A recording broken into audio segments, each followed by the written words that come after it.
Good morning, everyone. Namaste.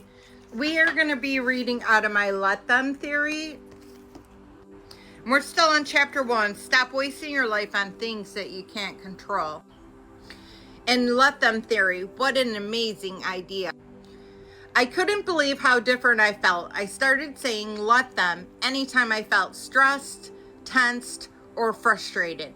And funny, I realized it was almost all the time regarding other people. Let my family be late. Let grandma be grandma.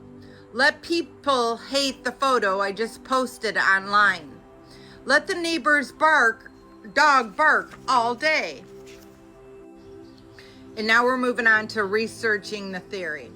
I've spent the last 2 years researching the theory, let them, why it works, and how you can use it to transform your life and improve your relationships with people.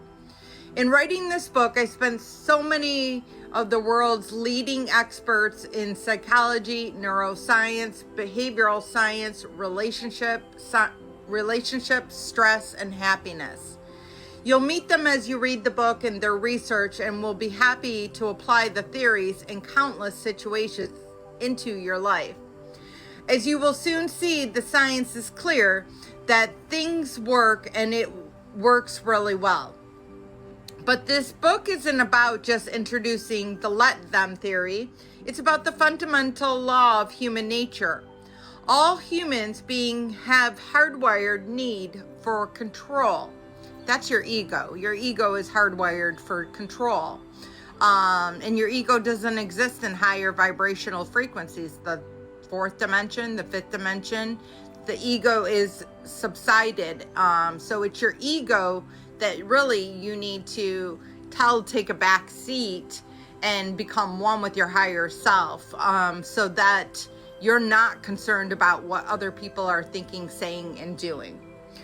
We all have an innate desire to control everything about our lives, our time, our thoughts, our actions, our environment, our plans, our future, our decisions, and our surroundings. Feeling in control makes you feel comfortable and safe. So naturally, you try to control everything and everyone around you. Oftentimes without even realizing it. But the fact is, there is one thing that you'll never be able to control, no matter how hard you try. You will never be able to control or change another person. The only person that you are in control of is you, and your thoughts and actions and your feelings. And energy goes where energy goes where attention is. So by paying attention to negative qualities about people, places, and things, that's what you're going to get more negativity in your life. By paying attention to the positive things about people, places, and things, that's what you're going to see more of, because that's what you're telling the universe you're interested in. So stop telling the universe that you're interested in negative things about people, places, and things. For too long, you've been working against the fundamental laws of human nature. You've been fighting to change people, battling to control situations, worrying about what people say, do, think. In doing so, you've created unnecessary stress, tension, friction for yourself and in your relationships, as I did too. The let them theory has transformed my entire approach to life and how I deal with other people.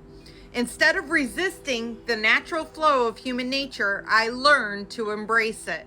Instead of wasting my energy on something I can't control, what other people say, think, and do, I poured my energy into what I can control, which is me. The result, I gained more control over my life than I have ever had before. It was freeing. I stopped making other people the problem, and in doing so, my relationships improved in ways I never thought was possible. It was like unlocking a door that had been sealed and shut for years, and behind it, a life where I'm no longer weighed down by the need to manage other people. In the coming pages, you'll learn about the theory, the easiest way to start using it, and how awesome it feels when you do it. You'll also learn about the surprising discovery I made in early on in my research. The let them theory is let them. Yes, it begins with the two words, but it's not the whole story. Let them is just the first half of the equation. The second half, even more crucial step, is let me. So we'll leave it at that. But absolutely, guys, and I know it's difficult to implore that, but by being concerned about anybody else or people, places, or things, or anything on the news, or politics, or religion, by being concerned with all that and other people's viewpoints, all you're doing is giving them your power. And you need to call back your energy and call back your power, and understand that by going within, going into meditation, going into doing yoga, Tai Chi, grounding out in nature, going on nature walks, those are all elements that are going to help to bring you back into your center, to stop focusing on what everyone else is thinking, saying, and doing. That can become very overwhelming. And the more time you are consumed with it, and most of the time when you're being triggered by other people, all it is a mirror being held up to show you what healing needs to be done within inside of yourself. So either they're doing something that you're also doing as well, and you're not paying attention to it and you need to heal it, or they're doing something that you need to be doing. Maybe they're speaking their mind and that's triggering you because you never speak your mind and you hold it all in. But that's not a healthy way to go. So speaking your mind and healing that will help you not to be triggered by those people anymore. So every time you're triggered, stop and look at, why am I being triggered? What lesson do I need to learn out of it? Because trust and believe, the universe does not make mistakes. You are not getting that trigger for no reason. So I hope this helps. I love you all. Have a blessed day and namaste.